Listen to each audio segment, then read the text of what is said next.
আসসালামু আলাইকুম, বিলকিস কিচেন ব্লগে স্বাগতম।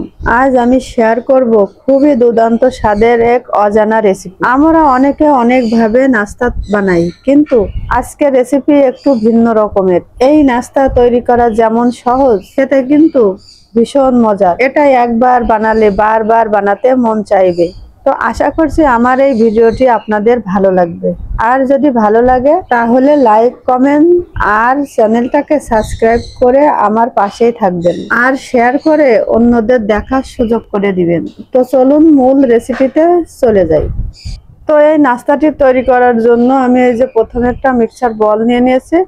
এখন এই বলের ভিতরে 1 কাপ ময়দা দিয়ে দেব। আপনারা চাইলে আটা দিয়েও এই কাজটা করতে পারেন। এরপর দেব লবণ। এই যে আমি আধা চামচ লবণ দিয়ে দিয়েছি। এখন এই আটা আর লবণটা এভাবে হাত দিয়ে একটু মেখে নেব। এরপর নরমাল পানি দিয়ে একটা ডো তৈরি করে নেব। একসাথে বেশি পানি দেব না, অল্প অল্প করে পানি দেব আর একটা ডো তৈরি করে নেব। এই যে দেখুন, অল্প অল্প করে এভাবে পানি দেব আর একটা নরম সফট ডো তৈরি করে নেব। একবারে বেশি পানি দেয়া যাবে না, তাহলে কিন্তু এই ডোটা নরম হয়ে যেতে পারে। এই জন্য অল্প অল্প করে পানি দেবো আর একটা নরম সফট ডো তৈরি করে নেব। এখন এই যে দেখুন, আটাটা মাখা হয়ে গেছে। এখন এ পর্যায়ে এসে 2 চামচ রান্নার রেগুলার তেল দিয়ে আবারও ভালো করে মেখে নেব।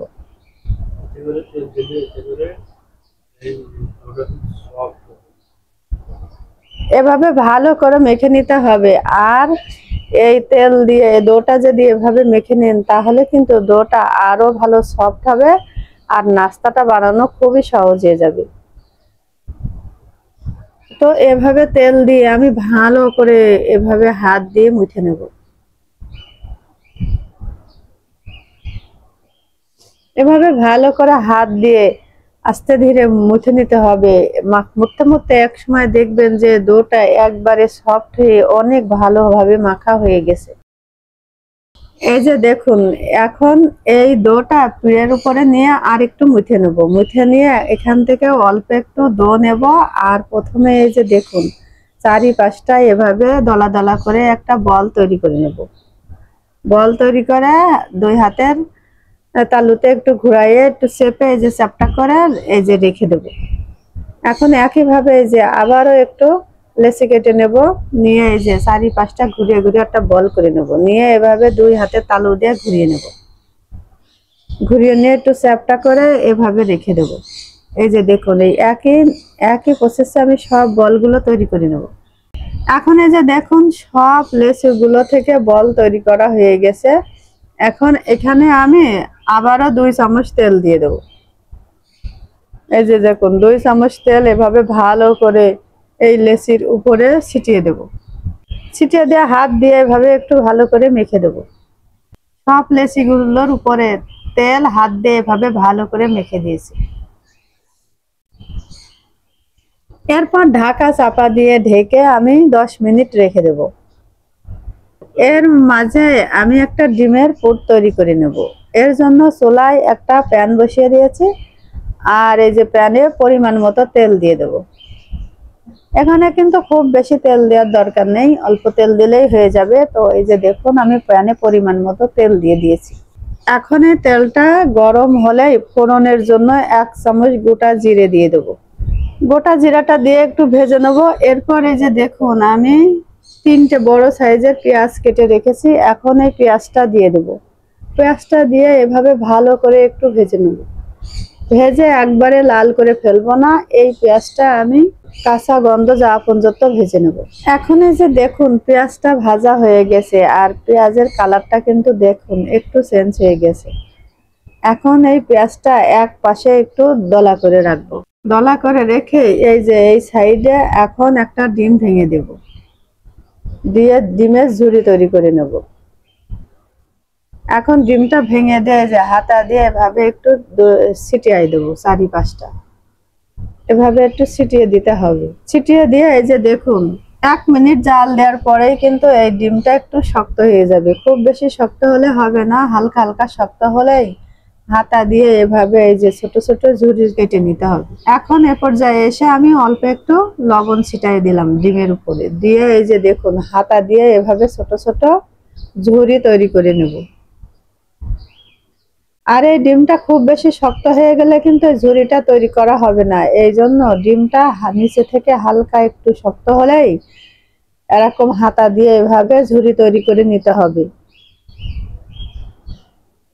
তো এই যে দেখুন আমার এই ডিমের ঝুরিটা তৈরি করা হয়ে গেছে। এখন এই ঝুরিটা পেঁয়াজের সাথে একসাথে এভাবে মিশাইয়া আরো কিছুক্ষণ এভাবে ভেজে নিতে হবে। এরপর এখানে আমি কিছু মশলা অ্যাড করব। এখানে খুব বেশি মশলা দেওয়ার দরকার নেই, অল্প কিছু মশলা দিলেই হয়ে যাবে। এই যে দেখুন এখন আধা চামচ জিরের গুঁড়ো দিয়ে দেব। আর জিরের গুঁড়োটা দিলে কিন্তু এই ডিমের কোনো কাঁচা গন্ধ থাকবে না। আর দেব আধা চামচ চিলি ফ্লেক্স। এরপর হালকা কালারের জন্য দেব অল্প একটু হলুদের গুঁড়ো। হলুদের গুঁড়ো দিয়েও হাতা দিয়ে এভাবে ডিমের সাথে ভালো করে মিক্স করে দেব। তারপরে যে দেখুন দেব একটা কাঁচামরিচ কুচি আর দেব ধনেপাতা কুচি। এখন কিন্তু চুলাটা বন্ধ করে দিতে হবে, তা না হলে কিন্তু এই ধনেপাতাটা একবারে সেদ্ধ হয়ে যাবে।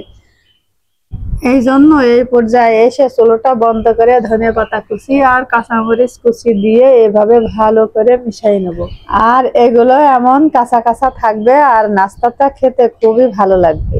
এখন এটা এই যে এখন পুরটা রেডি হয়ে গেছে, চুলা থেকে নামাই এক সাইডে রেখে দেবো। এরপর চলে যাব সেই ময়দার ডোর কাছে। ময়দার ডোর এখানে গিয়ে এই যে দেখুন এই ডোটা কিন্তু এই যে দেখুন এই লেচিগুলো কিন্তু অনেক সফট হয়ে গেছে। এখন এই লেচি থেকে একটা লেচি নিয়ে আমি এই যে পিঁড়ির উপরে দিয়ে এভাবে বলে নেব। এভাবে পাতলা করে একবারে পাতলা করে এই লেচিটা বলে নিতে হবে। আপনারা চাইলে বেলুন দিয়ে না বলে হাত দিয়েও এই লেচিটা তৈরি করতে পারেন। তো আমি এই যে দেখুন বেলুন দিয়ে এভাবে ভালো করে বলে নিচ্ছি, একবারে পাতলা করে বলে নিচ্ছি।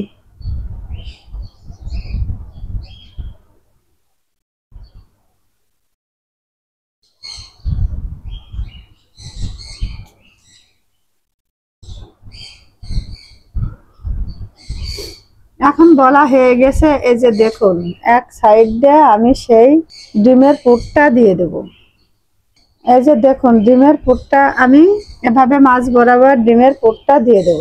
2 চামচ ডিমের পুর দিয়ে দিয়েছি। এই যে ডিমের পুরটা দিয়ে হাত দিয়ে একটু সাইজ করে দেব, দিয়ে 2 মাথাটা এভাবে পুটের উপরে প্রথমেই উঠাই দেব।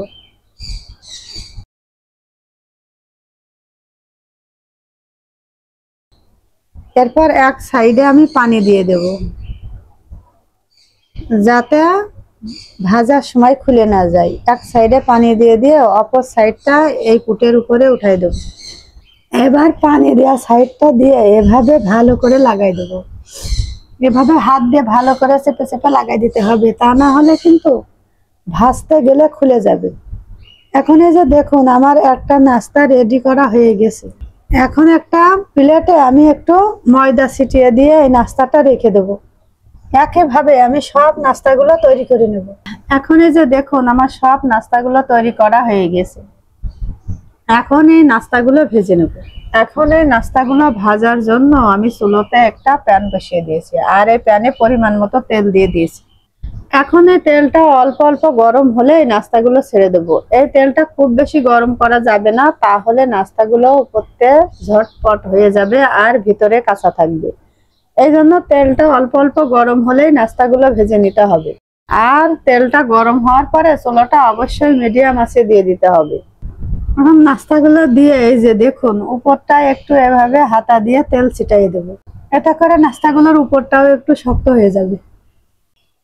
আর চুলাটা এভাবে মিডিয়াম আঁচে দিয়ে এই নাস্তাটা আমি প্রথমেই 3 মিনিট এভাবে ভেজে নেব। এই 3 মিনিটে নিচাটা শক্ত হয়ে যাবে। আর নিচাটা যখনই শক্ত হয়ে যাবে তখন এই নাস্তাগুলো এভাবে আলতো হাতে উল্টাই দিতে হবে। তো এখন এই যে নাস্তাগুলো সব উল্টাইয়ে দিয়েছে, এখন এই পিসটাও আমি 3-4 মিনিট এভাবে ভেজে নেব। 3-4 মিনিট ভেজে নেওয়ার পরে এভাবে উল্টায় পাল্টায় আমি একটু কালার করে এই নাস্তাটা ভেজে নেব। খুব বেশি লালচে করে ভাজার দরকার নেই, একটু একটু কালার হলেই কিন্তু এই নাস্তাটা ভাজা হয়ে যাবে। তো এখন আমি এই যে দেখুন 2-3 বার উল্টায় পাল্টায় নাস্তাটা ভেজে নিয়েছি। এখন এই যে দেখুন নাস্তাগুলো ভাজা হয়ে গেছে, আমি ঠিক এই কালার করে ভেজে নিয়েছি। আপনারা চাইলে কিন্তু আরো কালার করে ভাজতে পারেন। তো এর থেকে বেশি কালার করে ভাজবো না, এখনই নাস্তাগুলো উঠাই নেব। এখন এভাবে তেল ঝরিয়ে ঝরিয়ে উঠাই নেব। এই যে দেখুন এভাবে ভালো করে তেল ঝরিয়ে ঝরিয়ে নাস্তাটা উঠাই নেব। এখন এই যে দেখুন সব নাস্তাগুলো ভাজা হয়ে গেছে, আর এই নাস্তাগুলো দেখুন কতটা সুন্দর হয়েছে। বিকালের নাস্তায় কিংবা বাচ্চাদের টিফিনে কিংবা বাড়িতে মেহমান আসলে ঝটপট কিন্তু এই নাস্তাটা তৈরি করে নিতে পারেন, আর খেতে কিন্তু অসম্ভব মজার হয়। আর এই যে দেখুন নাস্তাটা দেখতে কতটা সুন্দর হয়েছে, আর একবারে মুসমুসে, খেতে খুবই ভালো হয়েছে। তো এখন একটা নাস্তা ভেঙে আপনাদের দেখাচ্ছি। এই যে দেখুন এই নাস্তাটা ভিতরটাও দেখুন কতটা সুন্দর হয়েছে, আর একবারে মুসমুসে। এই যে দেখুন একবারে মুসমুসে, আর ভিতরটা কতটা সুন্দর, আর খেতে কিন্তু অসম্ভব মজার। তো আশা করছি আমার এই বিকালের নাস্তার রেসিপিটি আপনাদের ভালো লেগেছে। তো আজকের মতো এখানে শেষ করছি। যে যেখানে আছেন ভালো থেকেন, সুস্থ থেকেন। আল্লাহ হাফেজ।